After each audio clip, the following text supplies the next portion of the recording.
दुरूद शरीफ पढ़ लो।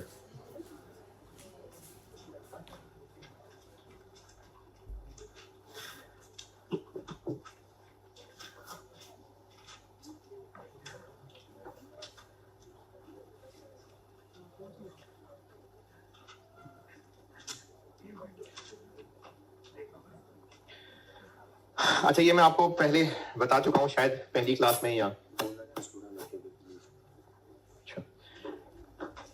यहाँ जीटी में तो मैंने बोर्ड पे लिखा था बकायदा।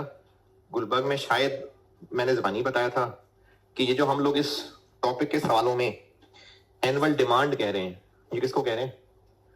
परचेजेस को। ठीक है, परचेजेस को। अगर ट्रेडिंग बिजनेस है तो गुड्स की परचेजेस को, और मैन्युफैक्चरिंग है तो रॉ मटेरियल की परचेजेस को। आप लोग प्रोसेस कॉस्टिंग के चीतियां हो चुके हैं, और लॉसेस से ग्रॉस अप कर लेना तो ये ऐसे ऐसे। तो एक सवाल लिखें,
चलें लिखें, balances at start of year. Balances at start of year. Raw material balances at start of year. Raw material 4000 kg, 4000 kg, और finished goods 2300 units, 2300 units.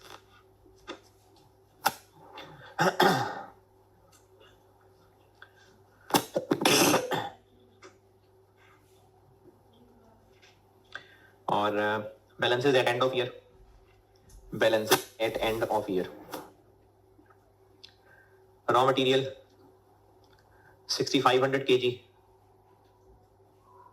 6500 kg, और finished goods 3490 units, 3490 units. ये हो गए बैलेंसेस एट स्टार्ट और and.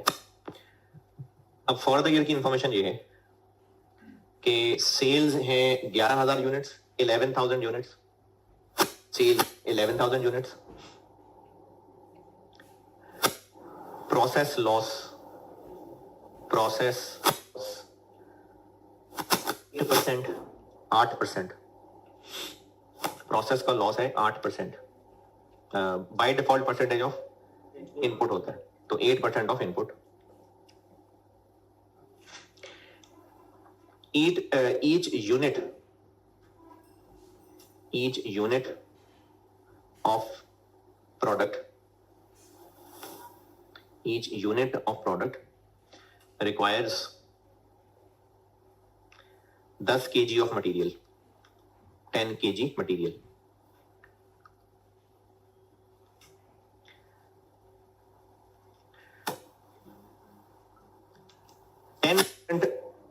Ten percent raw material is lost. 10% raw material is lost in transit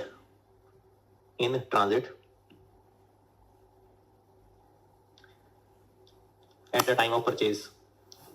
यानी हम 100 kilo ला रहे होते हैं तो रास्ते में गिर गया, उड़ गया, चोरी हो गया 10%। आपसे रिक्वायर्ड है एनुअल डिमांड। यानी क्या रिक्वायर्ड है? टोटल परचेजेस हमने सप्लायर से खरीदना है, तो टोटल कितने किलो हमने सप्लायर से खरीदने। चलें करें जी।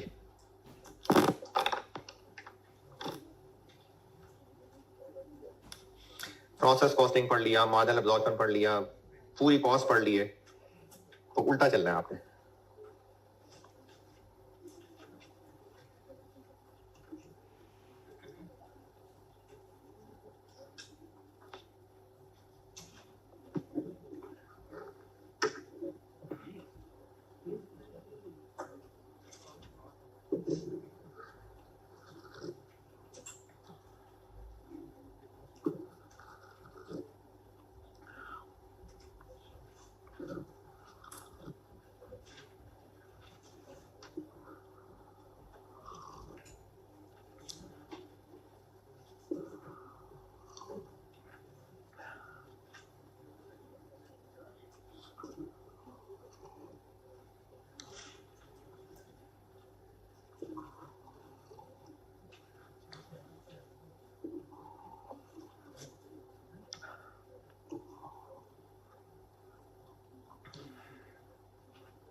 Hmm?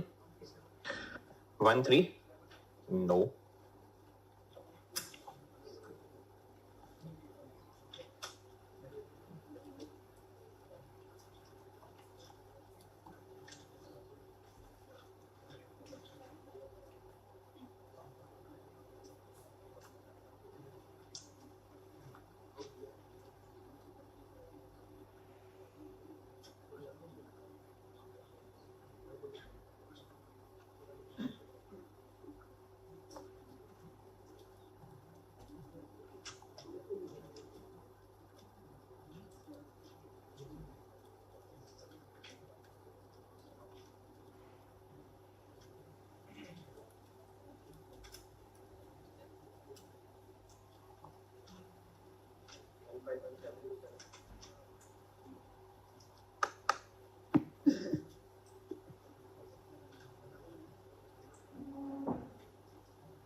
हाँ जी, कोई नहीं पहुंचा।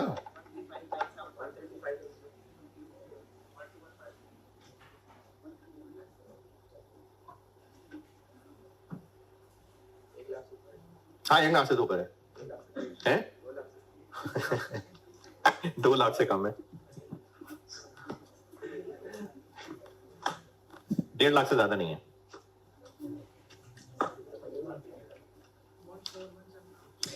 $150,000 किसी से नहीं हुआ। फिनिश गुड्स का स्टोर, फिनिश गुड्स के स्टोर में बैठ के सोचें तो ओपनिंग फिनिश गुड्स होती हैं, आती कहां से? मैन्युफैक्चरिंग बिजनेस है, प्रोड्यूस होती हैं। क्लोजिंग फिनिश गुड्स तो बाकी सेल। ये कहां से आई? प्रोसेस से।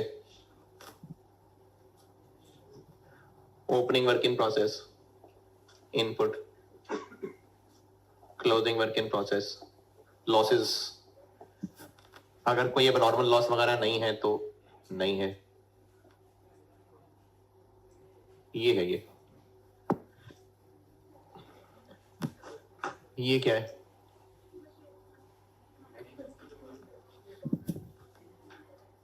ये मटेरियल स्टोर से निकल के इधर आया है, रॉ मटेरियल के स्टोर में आ जाते हैं। रॉ मटेरियल का ओपनिंग है। ये सब बहुत अजीब चीजें बता रहा हूं, पहले कभी कॉस्ट में तो ये हमने किया ही नहीं, पता नहीं ये क्या हो रहा है।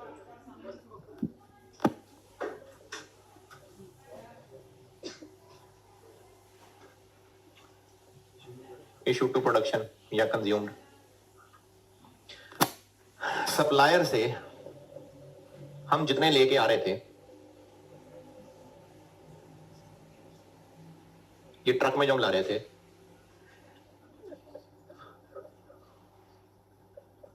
यहां कितने जाया हो गए? 10%। सवाल में पूछा क्या है? सप्लायर से कितने लाने हैं, बस ये पूछा। ओपनिंग फिनिश गुड्स कितने? 2300 यूनिट्स। क्लोजिंग फिनिश गुड्स कितने? 34। सेल्स कितनी? 12190। ये कोई बहुत मुश्किल काम किया हो मैंने।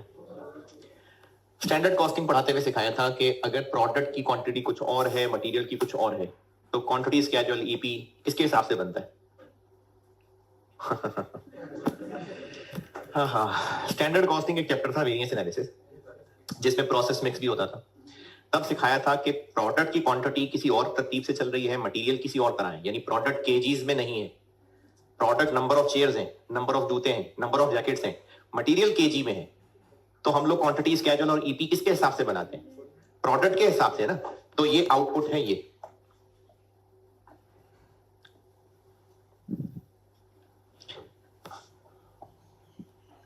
कितना है? 8%। तो ये कितना है? 92%। तो यहां से यहां पहुंच जाए 92%। 13250। अब खाली खाली बुरा लग रहा है तो नॉर्मल लॉस भी बता दें। 1060 केजीज हैं ये प्रोडक्ट के यूनिट्स हैं। इतने यूनिट्स इनपुट के लिए कितना मटेरियल यहां से यहां डलता है? 132500। एक जीरो आगे कहां से आ गया? एक यूनिट के लिए 10 किलो। तो मटेरियल के स्टोर से यहां से इतने किलो प्रोसेस में डलते हैं। Opening raw material, closing raw material,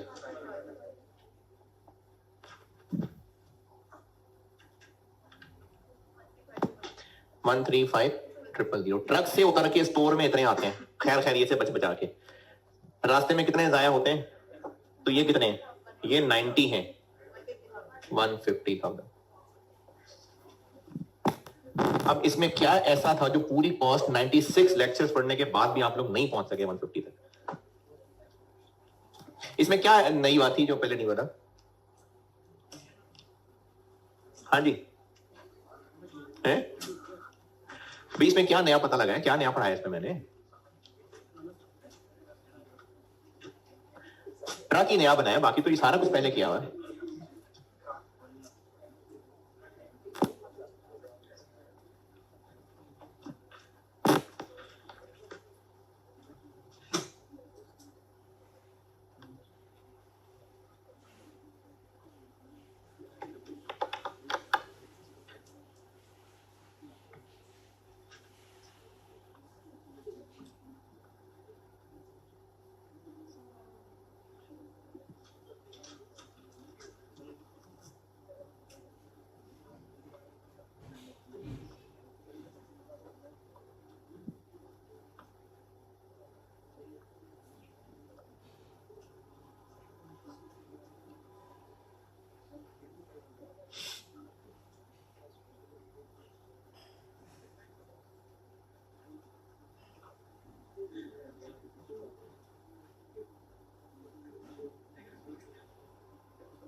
हाँ जी, नोटेड। चले फिर एक सवाल करते हैं। ऑटम 18 पढ़ लें। Autumn 2018।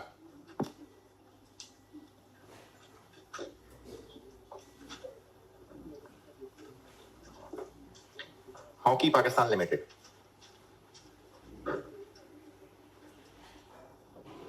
Autumn 2018 hockey Pakistan limited.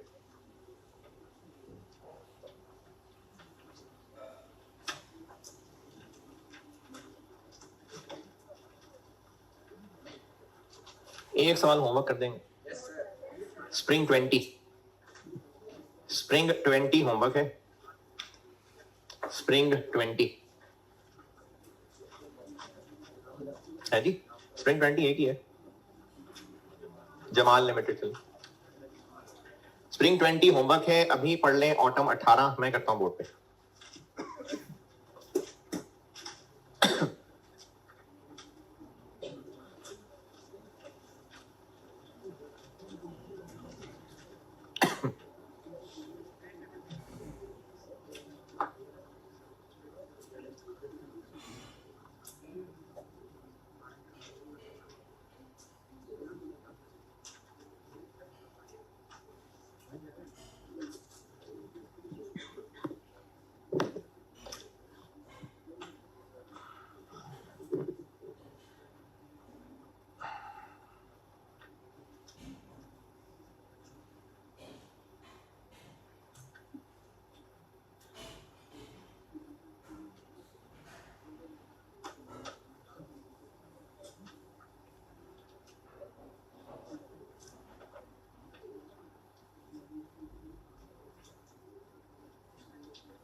हाँ जी, पार्ट ए EOQ डिस्काउंट है कहीं सवाल में?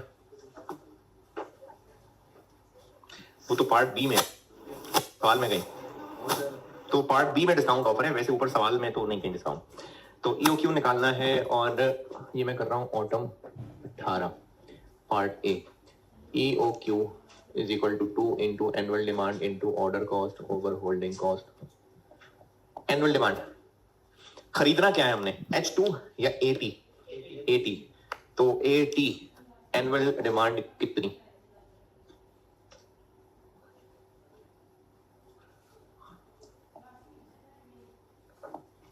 जी जनाब, एनुअल डिमांड कितनी?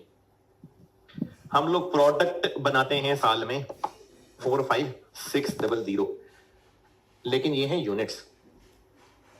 हमें इसके लिए AT कितना चाहिए होता है?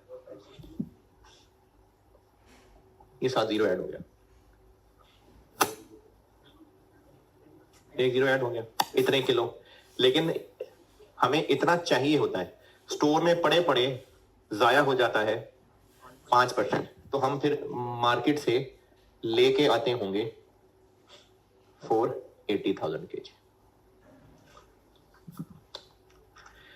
प्रोडक्ट के इतने यूनिट्स बनाने होते हैं, एक यूनिट के लिए 10 किलो चाहिए होता है, ये किलो हो गए, और खरीद के लाद के रख तो लेते हैं, लेकिन 5% जाया हो जाते हैं, तो खरीदने हमें फिर ज्यादा पड़ते हैं।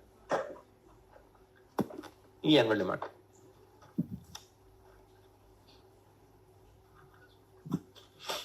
इसमें कोई एतराज बुरा लगा हो किसी को? ऑर्डर कॉस्ट पहले पैराग्राफ में 0.1, 0.2, 0.3 प्रोक्योरमेंट डिपार्टमेंट की साल की टोटल कॉस्ट दी हुई है, इसमें से 65% वेरिएबल है, तो ऑर्डर कॉस्ट पर ऑर्डर 268800 का ये है वेरिएबल। इसको हम डिवाइड कर दें किससे, जो अभी इस वक्त नंबर ऑफ ऑर्डर चल रहे हैं। तो अभी इस वक्त कितने नंबर ऑफ ऑर्डर चल रहे हैं? हम अभी साल में 4,80,000 किलो कितना कितना करके मंगवाते हैं? 60। हम इतने इतने इतने करके मंगवाते हैं, ये पहले पैराग्राफ में लिखा हुआ है। तो ऑर्डर कॉस्ट पर ऑर्डर बन गई 21,400।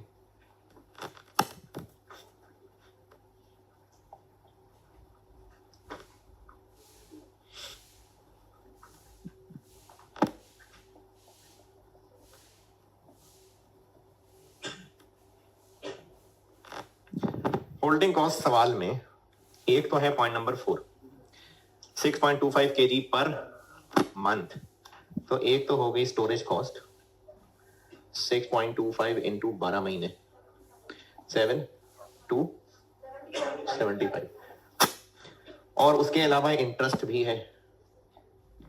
इंटरेस्ट है 8%, 8% ऑफ 200, 16,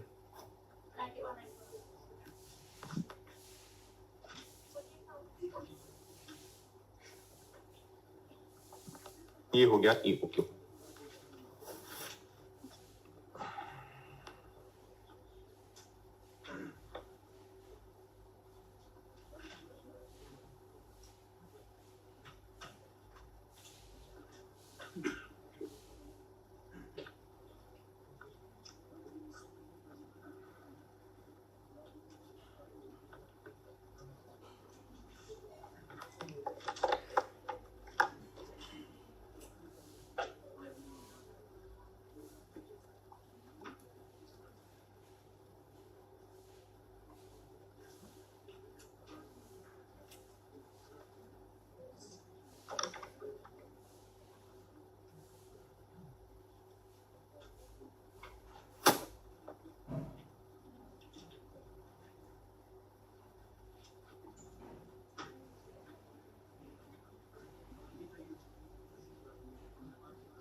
हाँ जी, आगे पार्ट बी। सप्लायर ने ऑफर किया है 5%, अगर हम OQ कर दें 120 तो फिर क्या करें, किससे कंपेयर करें? EOQ से भी और 60 से भी। और इसमें अक्लमंदी ये है कि EOQ 60 से तो बेहतर ही है भाई। EOQ की हद तक तो कोई डिस्काउंट नहीं, कोई कुछ नहीं है ना, तो एग्जिस्टिंग से तो ये बेहतर ही है। फिर भी अगर करना है तो 60,000 का भी कॉलम बना लें, वरना EOQ 60,000 से तो पक्का बेहतर है। नहीं तो 60,000 का भी बना ले कॉलम, गलत नहीं है, बिल्कुल बना ले। लेकिन हम पार्ट ए में EOQ कैलकुलेट कर चुके हुए हैं और EOQ 60,000 से डेफिनेटली बेहतर है। डिस्काउंट वाले से चेक करना पड़ेगा कि उससे बेहतर है कि नहीं। क्यों? क्योंकि भाई प्राइस बदलने लगी है, तो उससे चेक करना पड़ेगा, वरना एग्जिस्टिंग से तो डेफिनेटली EOQ बेहतर है। तो हम एग्जिस्टिंग का कॉलम भी बना सकते हैं और इसको इग्नोर करके सिर्फ EOQ भी कर सकते हैं। तो एक हो गई ऑप्शन EOQ 48,000 और एक हो गई 120,000। और मुझे लग रहा है फिगर बड़ी हो जानी है तो 1000। Total purchase cost, annual demand है 480, तो 480,000 इनटू, अगर EOQ पे रहे तो 200 और अगर डिस्काउंट पे चले गए तो 190।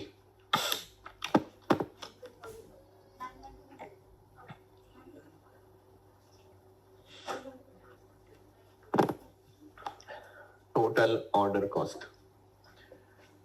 218,400 into 480 by OQ।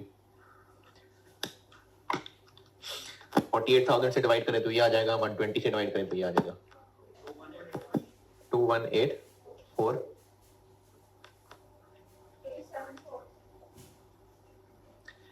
Total holding cost,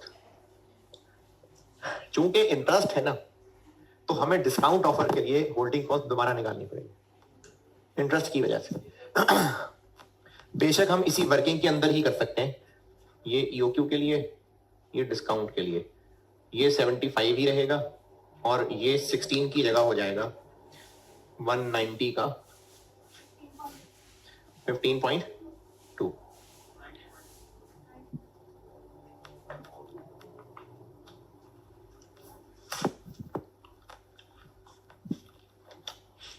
तो होल्डिंग कॉस्ट वर्किंग 3 से देख लें, सेफ्टी स्टॉक है तो एवरेज है फिर OQ/2।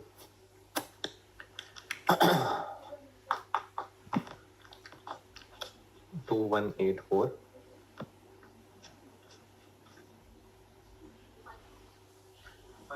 54.2 तो 100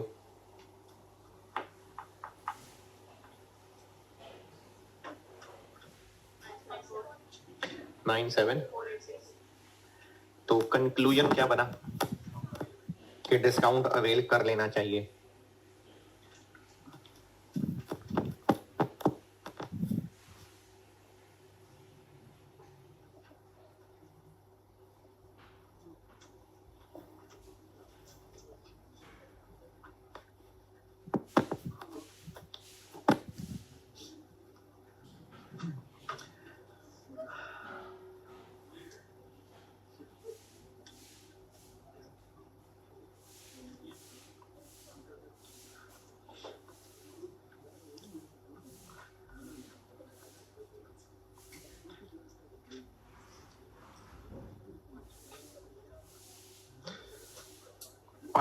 पार्ट सी का आंसर क्या होगा? हाँ जी, अच्छा इसमें ना थोड़ा सा फर्क है टेक्निकल।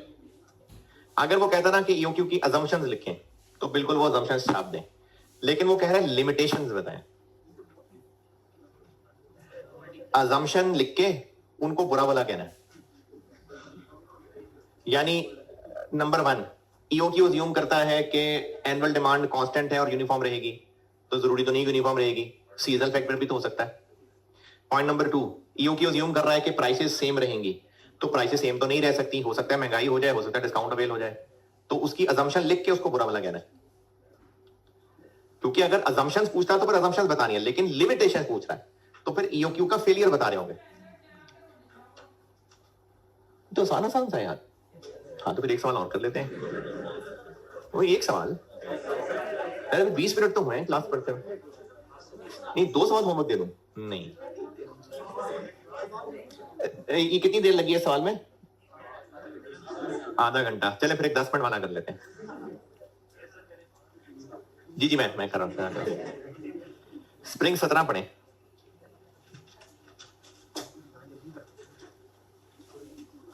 Spring 17 aroma herbs.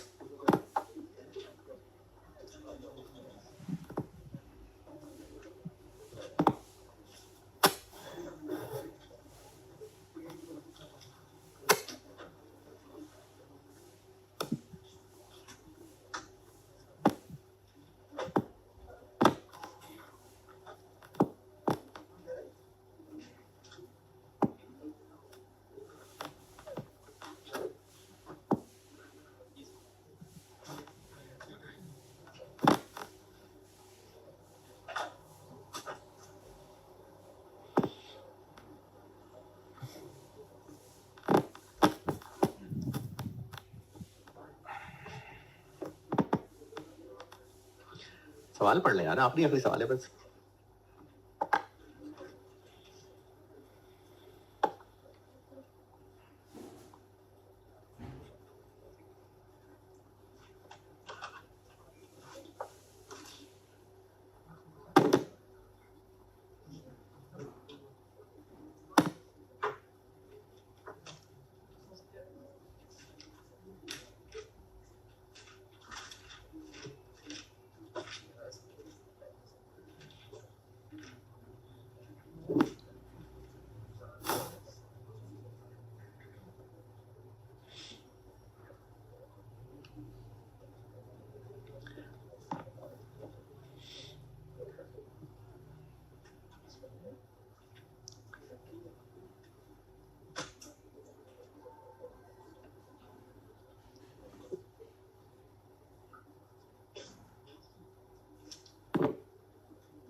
अगर वाकई पढ़ रहे थे तो पढ़ लिया होगा।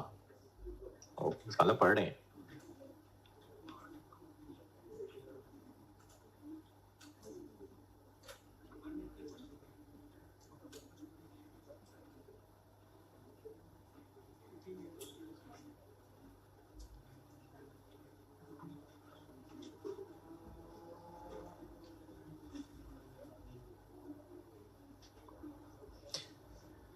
हाँ जी, ये शायद मैंने पिछली क्लास में बताया था, buffer stock, safety stock.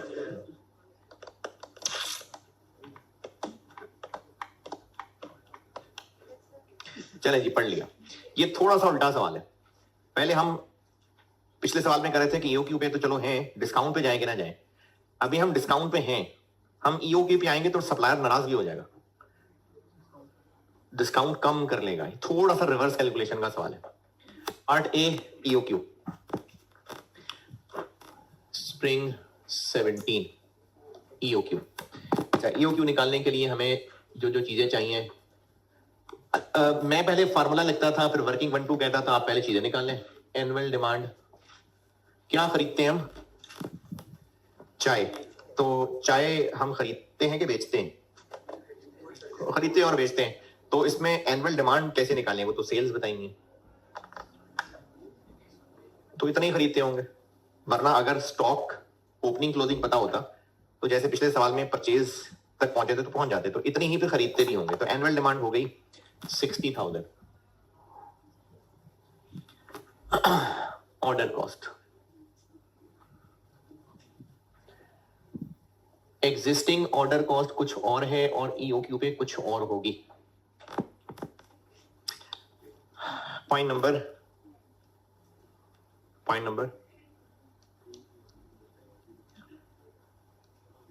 Order cost. Point 3 में कौन सी ऑर्डर कॉस्ट नजर आ रही है? कहां है ऑर्डर कॉस्ट पॉइंट 3 में? Point number 6, administrative cost of processing an order. यानी एक ऑर्डर को ऑर्डर प्रोसेस करना 90,000 लगता है। एन ऑर्डर यानी ये पर ऑर्डर है। लेकिन अगर हम ईओक्यू पे चले गए तो ये 10% कम हो जाएगी। ये कहां लिखा है ईओक्यू पे चले गए? देखिए हम ना अभी इस वक्त साल में बस सिर्फ 2 दफा चाय मंगवाते हैं। ये कहां लिखा? T is imported on a 6 monthly basis. तो साल में 6-6 महीने 2 दफा आते हैं। तो अभी हम चाय 2 दफा खरीदते हैं। अगर हम ईओक्यू पे चले गए तो परचेज क्वांटिटी कम हो रही होगी। अच्छा, क्यों कम हो रही होगी? पॉइंट 3 में लिखा हुआ है कि ईओक्यू पे चले गए तो ऑर्डर क्वांटिटी कम हो जाएगी, तो नंबर ऑफ ऑर्डर्स ज्यादा हो जाएंगे। ये पॉइंट 6 में बात कंटिन्यू हो रही है कि increase in number of orders. तो ईओक्यू पे चले गए तो ये 90,000 से कम होके अभी है 90, ये हो जाएगी 81। ये पॉइंट 6 का मतलब है। होल्डिंग कॉस्ट,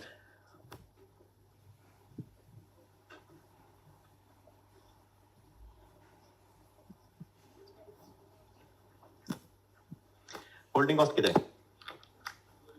पॉइंट नंबर 1, 2, 3, 4 और 5। तो जो 5 है वो तो है स्टोरेज कॉस्ट, वो तो पर केजी है 320। पॉइंट 4 इंटरेस्ट है 1% यानी 12%। 1% पर मंथ है तो 12% किस पे लगेगी? 12% किस पे लगेगी? इसके लिए ना हमें निकालनी पड़ेगी पहले परचेज कॉस्ट।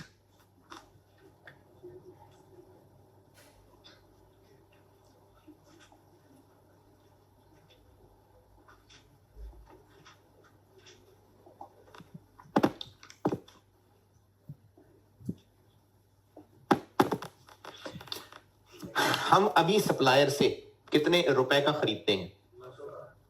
ये जो 900 है ये डिस्काउंट के बाद है कि पहले? ये डिस्काउंट के बाद है।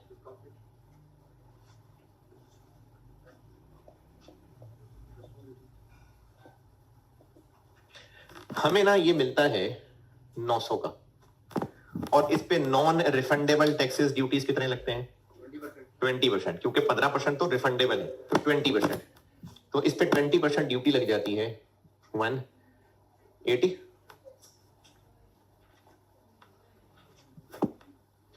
यानी एग्जिस्टिंग 12% लगेगा 1080 पे।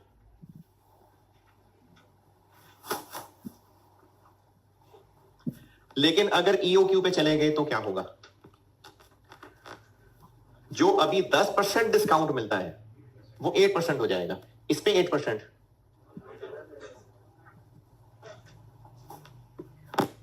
जहां से 10% से ऊपर जाएंगे और उसके बाद 8% से नीचे आएंगे। अभी 10% डिस्काउंट मिलता है, पहले लिस्ट प्राइस तक गए, फिर 8% से नीचे आए, और इस पे 20%, 184, 11 04।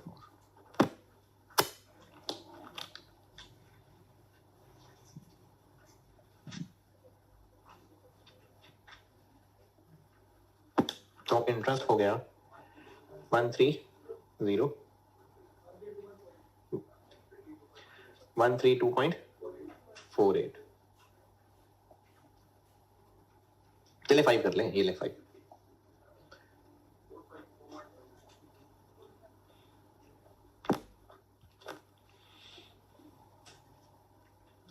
तो पार्ट ए है EOQ जो कि इससे इससे और इससे निकलेगा, और part B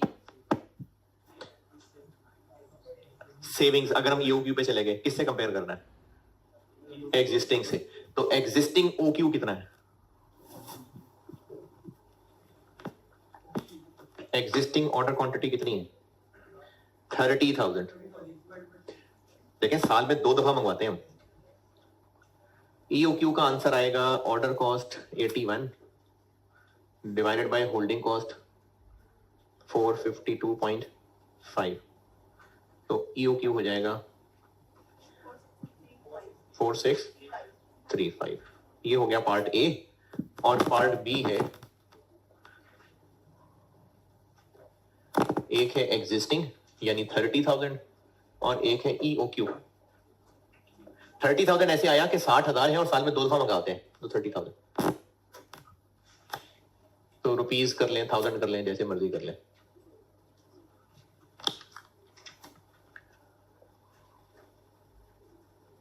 total purchase cost annual demand EOQ के लिए और एग्जिस्टिंग के लिए, और इसी तरह से ऑर्डर कॉस्ट और होल्डिंग कॉस्ट।